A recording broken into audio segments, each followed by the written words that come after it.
Are you a .NET developer struggling with broken PDFs? Meet Iron PDF, pixel-perfect HTML to PDF in just 3 lines of code. Powered by Chromium, so your CSS, images, and layouts render perfectly every time. It's the enterprise-ready solution built specifically for .NET teams. Install Iron PDF from NuGet and start your free trial today.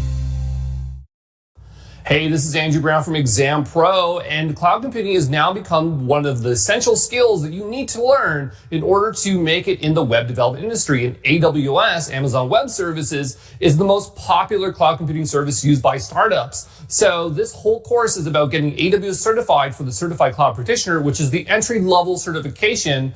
And the idea here is that by getting this certification, you are going to be able to prove that you can work with cloud computing, prove that you can work with AWS, and you're going to have a lot more job opportunities available to you. So, let's get to this and start learning about AWS.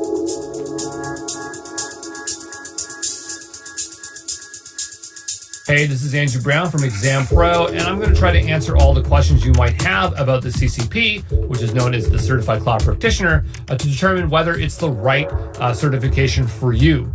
Okay, so the CCP is all about AWS foundational knowledge. So what that means is that it can show that you know how to poke around and you can use the AWS console and the general offerings from AWS. It's like a light version of the Solution Architect Associate, okay?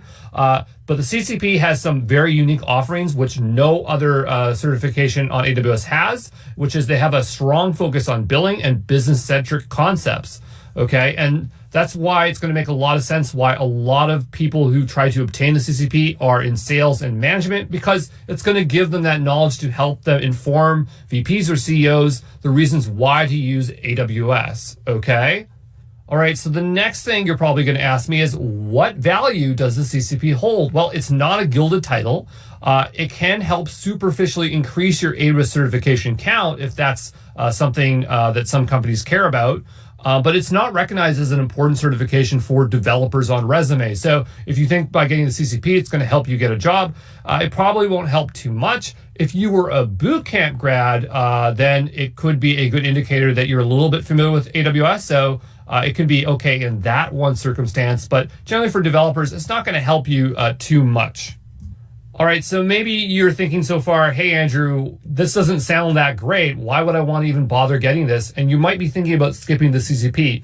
But I'm going to tell you that is not what you should do. You should actually go get the CCP. And why is that? Well, it's for a totally different reason. It's because the CCP is going to help you build confidence, and it's a very easy win because it's the easy certification, because it's the most inexpensive certification. It's the perfect opportunity for you to get comfortable for when you actually go take a real exam, okay? So the other exams, the associates, and everything beyond that are very difficult, and you don't want that to be your first certification you go for, because you're going to go to the exam center and you're going to be very nervous or stressed out, or something's going to go wrong. And so by taking the CCP and going to the test center, you're going to learn your test center and learn how you have to be on time and what the environment's going to be like, okay? And that is the big value out of the CCP. So that's why I want you to go after it. And also, just some people, they should just prepare, because they might get overwhelmed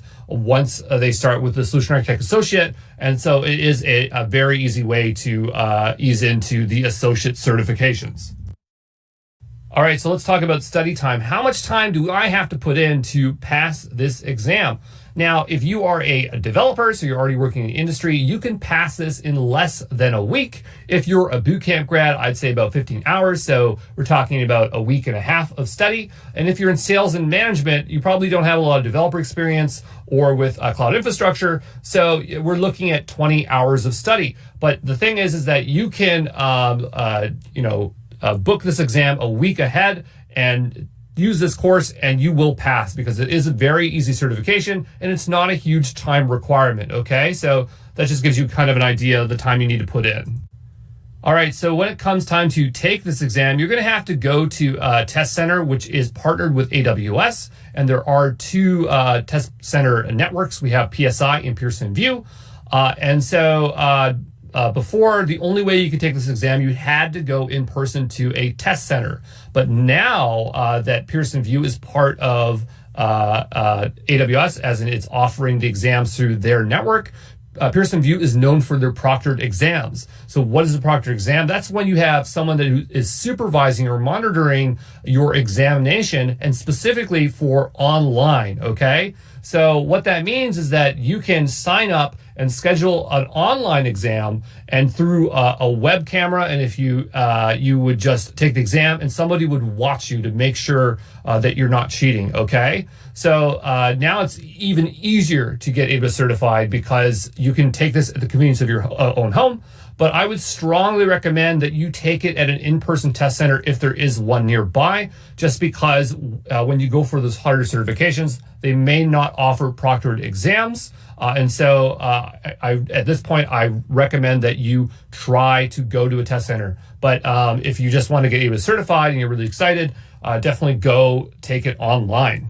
All right, and now we just have some remaining questions here. So what does it cost to take this exam? It's $100 USD. It is the most inexpensive AWS certification.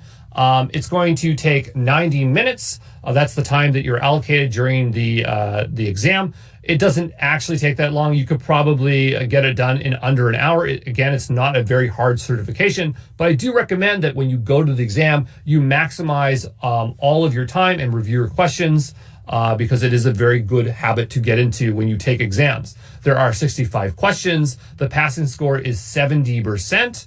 I think that actually is a hard number. With all the other exams, it's kind of a floating number, so it's never exactly that amount, but I'm pretty sure for the cloud practitioner, if you get over 70%, you are going to pass, okay? And then when you get the certification, it's going to be valid for 3 years. So it's going to be with you for quite a long time. So there you go. Hopefully that answers all the questions you have about the Certified Cloud Practitioner. Introducing Grammarly, like you've never seen before. Your all-in-one writing essential. With Grammarly, your writing isn't just clear, concise, and confident. It's also well supported. That's where Citation Finder comes in. Your built-in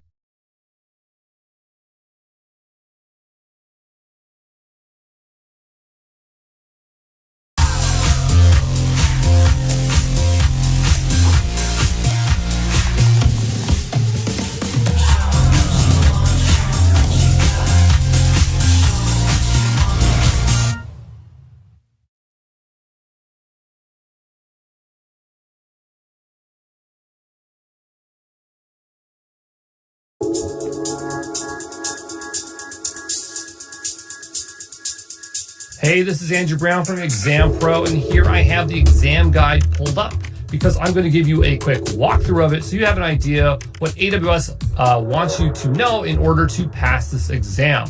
So the first thing we're going to do is we're going to scroll on down to the content outline and just give the domains a read and understand the weighting of the actual exam. So we have 4 domains here. We have cloud concepts, security, technology, and billing and pricing. And so the largest portion of the exam is technology at 36%, and billing and pricing is the lowest amount, which is kind of funny because I find that the most valuable thing in the entire course is billing and pricing. Okay, we're going to learn a lot about billing and pricing on AWS here, but that's just how they weighted it. But let's just talk about these 4 domains so we understand what it is that we need to know for each of these domains. So for domain 1, we need to be able to define the AWS cloud and its value proposition. We need to be able to identify aspects of AWS cloud economics, list the different cloud architecture design principles, okay? Now for security, we need to know a variety of different AWS security services, and we need to know the shared responsibility model, okay? You need to know that for every single exam. It's always brought up like 100 times over, but yeah, that's part of the security domain. On to technology, you're gonna need to know all the core AWS services and also a bunch of other AWS services. And you're going to need to know global infrastructure, okay? So we're talking regions, AZs, and edge locations, all right? And then on to billing and pricing. So we need to be able to compare and contrast various pricing models for AWS, recognize the various account structures in relation to AWS billing and pricing, and identify resources available for billing support. So that is the content outline. So the next thing I wanted to go over with you is the response type. So when you're taking the exam, you're going to be presented questions in one or the other format. So we have multiple choice and multiple response. So for multiple choice, You just choose 1 out of 4. Okay, and then for multiple response, it's going to be 2 or more correct responses out of 5 or more options. Okay, but generally I find that it's 2 out of 5 or 3 out of 6. Okay. And then the last thing here is white papers. So white papers are generally core to studying for AWS. For the CCP, however, you do not have to read a single white paper. Everything in this course covers anything that could possibly pop up in these white papers here. And white papers are super boring, okay? But just so you know, we have the overview of Amazon Web Services, architecting for the cloud, AWS best practices, how AWS pricing works, cost management in the AWS cloud, okay? So those are your 4 white papers recommended. And then a 5th one, this isn't a white paper though, but they just say compare the AWS support plans. So you go to the web page and you read about the support plans, okay? So there you go. That is the exam guide in a nutshell.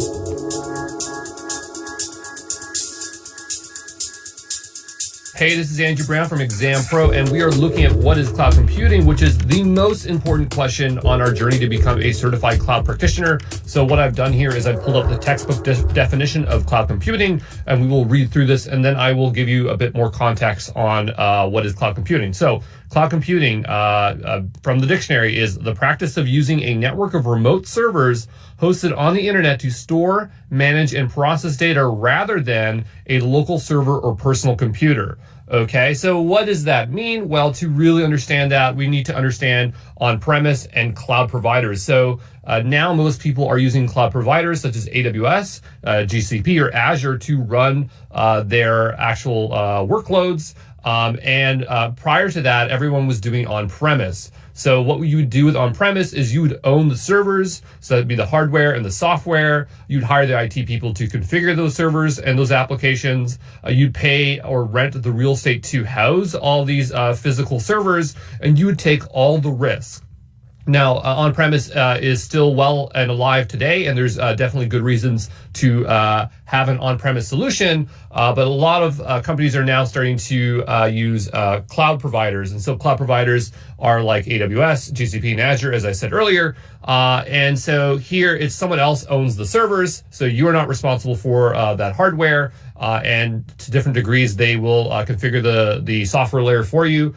Or you have control over it yourself, depends on what kind of service you are using.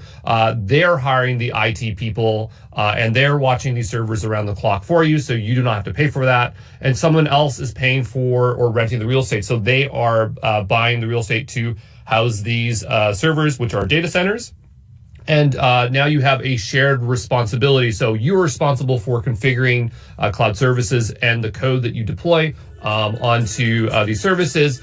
And so these cloud providers are going to take care of the rest for you. Okay, so that is generally what cloud computing is.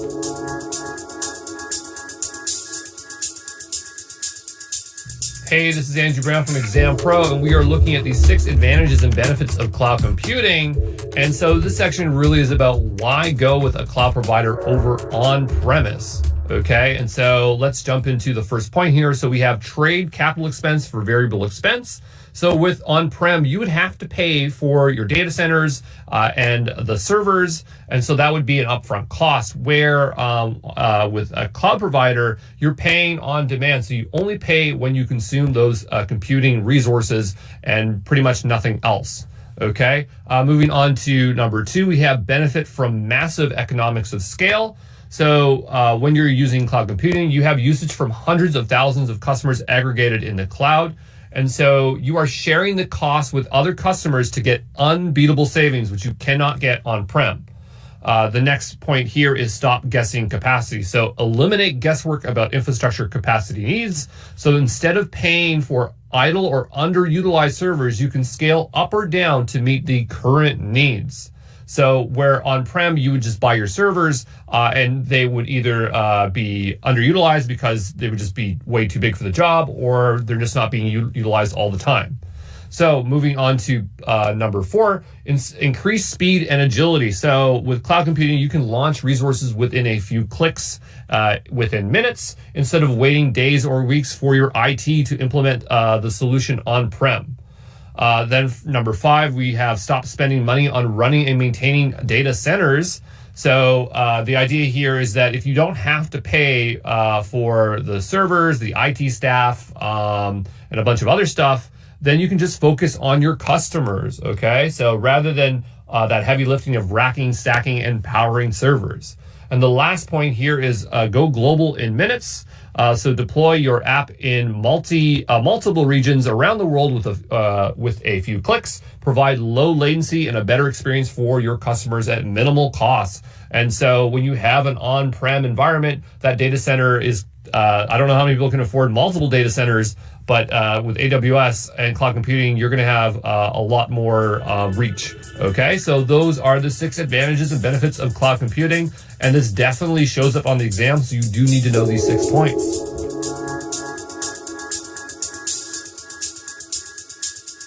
Hey, this is Andrew Brown from Exam Pro, and we are looking at the types of cloud computing. We have 3 here for us. So we have software as a service, platform as a service, and infrastructure as a service. And you can see that we have this nice pyramid here. I promise you it's not a scheme. It's just a way of showing how one is built on top of another, okay? So starting at the top here, we have software as a service, also known as SaaS. And these are for customers, okay? So the idea is that you have a completed product that is run and managed by the service provider. So you don't have to worry about how the service is maintained. It just works and remains available. So we had some examples of SaaSes here. Maybe you'd have your Gmail or your Office 365 or your Salesforce, okay? Going down to platform as a service, this is really intended for developers, and it removes the need for your organization to manage the underlying infrastructure and focus on the deployment and management of your applications. So the idea here is you don't have to worry about provisioning, configuring, and understanding the hardware OS. It just works. So you have an app, you push it. So for AWS, you have Elastic Beanstalk. Then there's also Heroku, which is a very popular service. And then I believe there's one called like Engines for Google. And then the last one on our list here is infrastructure as service. And this is really intended for admins. And so when you're using AWS, GCP, or Azure, this is what infrastructure as a service is. So it's the basic building blocks for cloud IT. So it provides access to networking features, computers, and data storage space. So you don't worry about the IT staff, the data centers, or the hardware, but you have access to all those resources to build whatever you want, okay? And so obviously, if you wanted to build your own platform as a service, you'd build that on top of an infrastructure service. If you wanted to build your own software as a service, you could build that on top of a platform as a service or an infrastructure as a service. So there you go.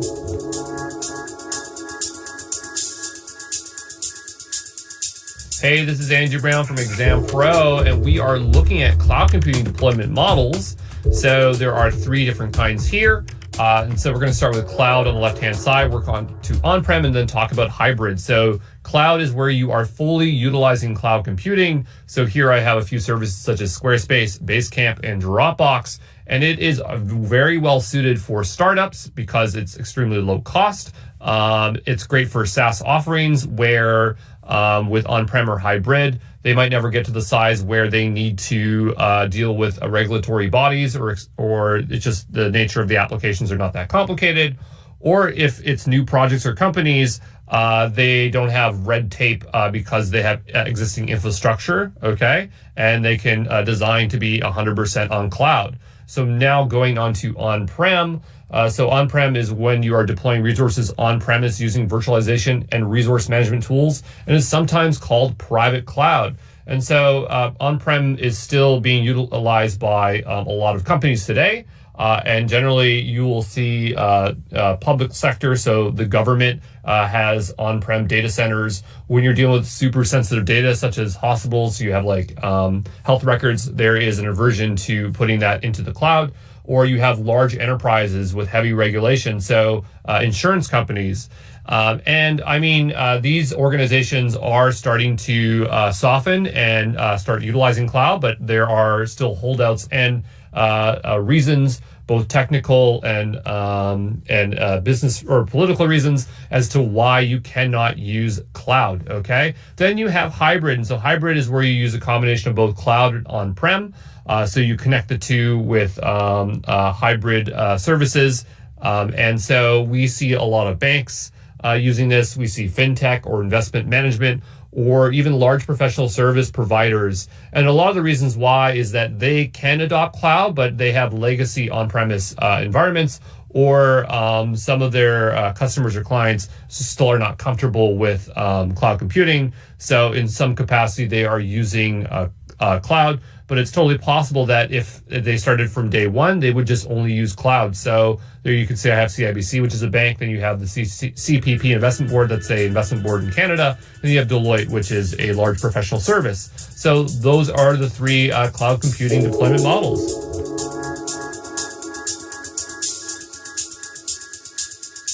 Hey, this is Andrew Brown from Exam Pro, and we are looking at AWS global infrastructure. And what we're going to figure out here is, where does all this cloud computing stuff run? Okay, so we have 69 AZs within 22 geographical regions around the world, and we have lots of edge locations, more than available AZs. But what does that all mean? So AWS serves over 1 million active customers in more than 190 countries, and they're steadily expanding their global infrastructure to help customers achieve low latency and higher throughput. And so that global infrastructure are regions, AZs, and edge locations. So a region is just a physical location in the world with multiple AZs. An AZ is one or more discrete data centers owned by AWS.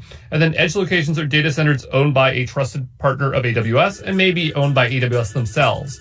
And so now that we have that overview, we're going to jump into those three types of infrastructure.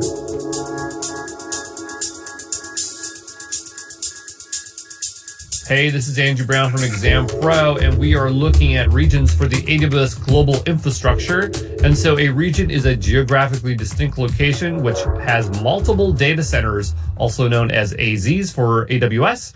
And I've highlighted in red geographically distinct because that is the most important thing you need to remember about regions. Every region is physically isolated from and independent of every other region in terms of location, power, and water supply. Every region has at least 2 AZs. So again, an AZ is a data center, so it has at least 2 data centers running within that region. The largest region for AWS is US East, so that is North Virginia. And new services almost always become available first in US East, and not all services are available in all regions, okay? So if you definitely want to use a new feature or service via AWS, your best bet is to switch over to US East. And US East 1, which again is North Virginia, is the region where you see all your billing information, all right? And you can just see here on the left-hand side, I have a bunch of flags for the countries where these regions run in here. I might not have all of them in here, but I definitely have a lot here. So you can see there's a lot of coverage here. So now that we know what a region is, let's just go take a look at some of the features of regions, okay? So I just hopped over to the AWS website because I just wanted to show you a little bit more about regions visually. And so here we have, they say region maps, but these are really just particular continents that house a bunch of regions. So looking at North America, you can see we have regions on the West Coast and the East Coast. And so we have Ohio, Oregon, North California, and we have Canada and North Virginia here, okay? And so you can see in Canada, there's only 2 availability zones, and they are working on a third one. It was just recently announced. So AWS can always say that they at least have 2 AZs in every single region, but they're definitely coming close to being able to say they have at least 3 in every region, which is very important because most companies or enterprises have to run in at least 3 AZs. So now going on to South America, you can see that there is a single region here, and that is in Brazil. And then we have over here in Europe, so we have a few here. We have London, Stockholm, Frankfurt, Paris, and Brahim. And sorry if I pronounced that wrong. I've forgotten already. Oh, and then we have Ireland. Okay, sorry Ireland. I know you're there as well. Okay, and then on to Asia Pacific. So we have mainland China, Sydney. So I would think that would be Australia there, Tokyo, so that's Japan, Seoul, so that is Korea. I cannot say that, but that's another place in mainland China. And we have another place in Japan, and then Mumbai, so I believe that is India. And then we have Hong Kong, so that's Hong Kong, okay? So yeah, those are the regions. And then if we just hop over here to the regional table, this gives you an idea what services are offered. So when we said that not all services are available, you can kind of see that, like, for example, that Amazon Connect is only available in a few regions. So we have North Virginia and North Carolina. Okay, and then Deep Lens really is only in Northern Virginia. So again, as I said, everything is Northern Virginia. You can see we have checkboxes all the way down here.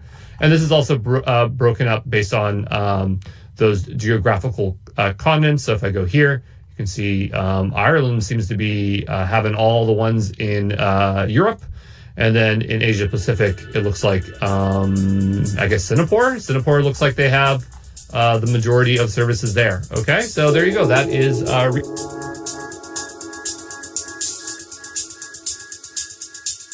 Hey, this is Andrew Brown from Exam Pro, and we are looking at availability zones, also known as AZs. So an AZ is a data center owned and operated by AWS in which AWS services run. Each region has at least 2 AZs, and AWS is getting pretty close to being able to say that they have at least 3 AZs in all regions. AZs are represented by a region code followed by a letter identifier. So US East 1 is the region, that would be North Virginia, and A is the data center, okay? And so for North Virginia, there are 6 AZs, so you'd have A, B, C, D, E, F, okay? Then we want to just talk on the concept of multi-AZ. So this is when you're distributing your instances across multiple availability zones, which allows for failover configuration for handling requests when one AZ goes down, okay? So that is very useful. And then one more thing we want to note is that the latency between availability zones is sub 10 milliseconds, okay? So these AZs are purposely positioned to be exactly that far apart, okay? And so there you go.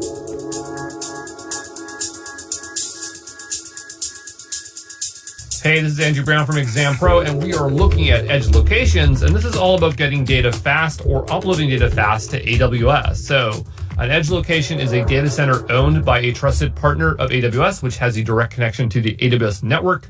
These locations serve requests for CloudFront and Route 53, and requests going to either of these services will be routed to the nearest edge location automatically. We also have S3 transfer acceleration and API gateway. And the idea here is that this is where you want to upload data quickly to AWS. You're going to use these 2 services to hit a special endpoint at an edge location to then transfer stuff quickly via the AWS network, okay?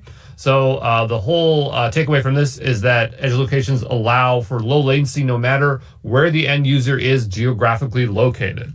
All right, so we're back on the AWS website here where we were looking at regions earlier, but this time I want to give attention to edge locations. So edge locations are the little blue dots here, and you can see there are a lot of them, okay? And so down below we have an idea of how many edge locations there are.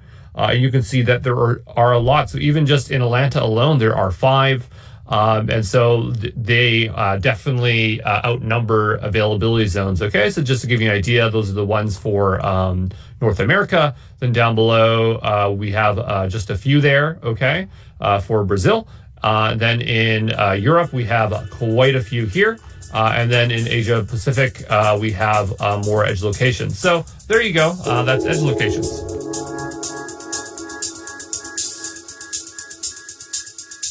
Hey, this is Andrew Brown from Exam Pro, and we're going to take a look at GovCloud, okay? And so GovCloud is a very special region that allows customers to host sensitive, controlled, unclassified information and other types of regulated workloads. So the GovCloud region is only operated by employees who are U.S. citizens and U.S. or on U.S. soil. So it's definitely not something that I can use because you have to be a U.S. identity and root account holders who pass a screening process in order to use this particular region. So who is this very special region for? It's for customers that need to architect secure cloud solutions that comply with FedRAMP, the Department of Justice, the U.S. International Traffic in Arms Regulation, Export Administration Regulations, and the Department of Defense, okay? So it just makes it a lot easier if you are working in the U.S. with these government bodies in order to utilize cloud computing, okay? So I just hopped back over here on the AWS Global Infrastructure Regions page because I just wanted to highlight here those GovCloud regions. So there actually are two. There is one on US West and US East. As far as I'm aware of, there aren't any other GovClouds other than for US at this time. Maybe in the future, AWS will have it for other countries, but for the time being, it's just the US.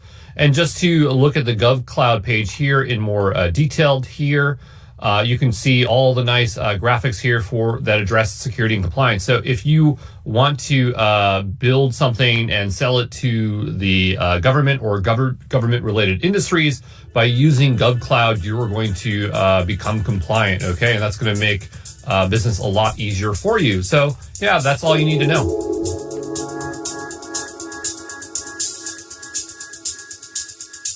Hey, this is Andrew Brown from Exam Pro, and I'm going to show you how to get set up with your AWS account. So here I am on the AWS homepage, and we have two buttons that we can click on. Click the one here in the middle, or click the big orange button to create our account. I like to press the orange one, so that's what I'm going to go ahead and do here, okay? Okay, great. And so now we're going to be presented with a form here. So I'm going to go ahead here and just fill in an email. So I'm going to do Andrew plus fresh at exampro.co, since this is a fresh account, okay? And I'm just going to supply some kind of password here. I'm going to call this the Exam Pro a fresh account, okay? And I'm just going to go ahead here and continue. So now in order to create this account, we're going to have to provide some additional information here. So I'm just going to mark this as a personal, and I'm going to fill in this information here. Okay, and so I'm just going to have to go here and fill that in. Okay, so now I have that information filled in there, and so I'm just going to have to check here to say that I agree to their customer agreement, okay, and we can go ahead and create our account. Now, in order to use AWS, you have to have a valid credit card. You cannot use AWS without a credit card, okay? So that's just something that you're going to have to do. So I'm going to just go ahead here and provide my credit card here, okay? All right, so now I have all my information filled in here, so I'm just going to go ahead and verify and add. Our company, Uchil, which is a fully integrated shipping company, and we have this cradle-to-grave philosophy. That means that we actually design and we build and we run a ship through its whole lifetime, and that's maybe 30 years. And how do we make sure when we order a ship that it's gonna be the right ship in 30 years? And especially today, with all the uncertainties of technology, uncertainties when it comes to fuel, it's very, very, very, very challenging. And with your strategy to run it for 30 years, you know that by the end of that lifetime of that ship, we should be at net zero for the whole shipping community globally. And it's very difficult, and maybe we as a company have to revise our strategy. I don't know. It hasn't been the case yet, but it's going to be difficult, I think, going forward.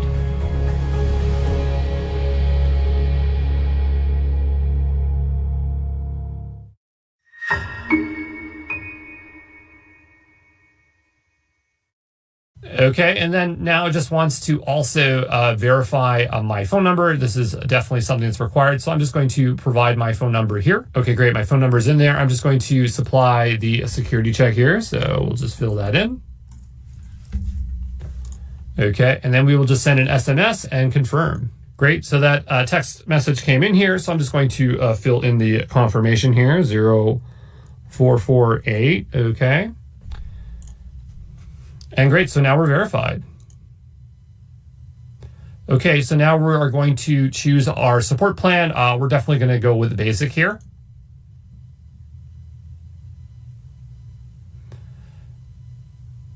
Great, and so now we just have a little bit of information here. I don't really need to do any of this. I'm just ready to go sign into the console. Great, so now that we've created our account, I believe we could probably go ahead and sign up here. I'm not sure if we have to confirm our email because we did confirm by phone number, but let's just give it a go here and see if we can log in, okay? So we'll just put that in there. We'll just provide the password.